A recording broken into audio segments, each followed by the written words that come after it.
A heated night at City Council tonight where more than 100 people showed up for both for and against a contentious proposal over who should make decisions about the air we breathe. This is a time when we need stricter regulations. We have to protect our elderly populations and our children. I fear if we don't vote yes to this tonight, that within 10 years, we'll see economic decline in Albuquerque and Bernalillo County. One after another, business leaders, environmental advocates, and community members weighed in on a proposal to change the makeup of the Metro's Air Quality Control Board and who gets the final say on the air pollution rules. A second proposal would put a moratorium on any action from the current board in the meantime. At this hour, after fierce debate and tense exchanges among councilors and city officials, the council is still in deep discussion. So what exactly does this pair of proposals do? Some say it puts business interests over the health of the community, while others believe it will be critical to economic development in Bernalillo County. News 13's Alexis Kineski spoke to people on both sides of this issue.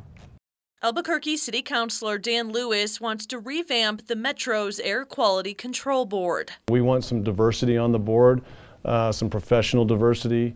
We want this board to be more open, more transparent. I mean, this is about good government.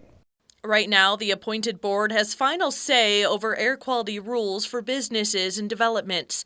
Lewis's proposal would give City Council veto power. It would also mandate that the board include an engineer, a physician, a college or university expert, and a member of the private manufacturing industry.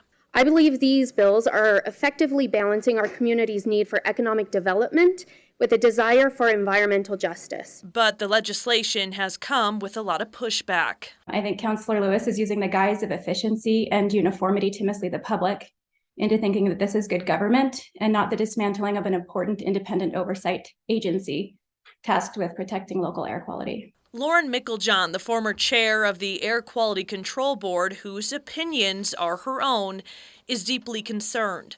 She and others believe this is a last-ditch effort to stop a proposed regulation from being heard by the current board in December. That would add an extra step in the permitting process. It's disappointing, but it's not surprising. To cast doubt on our governing agencies is very concerning, and it's very anti-democratic. But others, including business leaders, agree with Lewis and feel the board needs oversight. He's actually reinforcing a better policy program, better statutes that are in place, better ways to evaluate the aggregate effects of the contaminants, and then being able to make great judgments based on what's best for the community. Jim Garcia, the executive director of the Associated Contractors of New Mexico, stands behind Lewis's legislation and says the proposal before the current board would hamper projects like construction and maintenance of roadways. This process is going to affect us in a big way.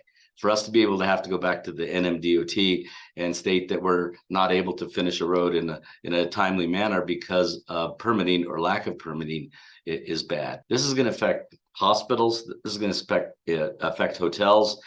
There's many industries that economic impacts are going to affect negatively. Alexis Kineski, KRQE, News 13. Now, the Bernalillo County Commission has weighed in on this, asking City Council to defer the measure, saying they were left out of the decisions.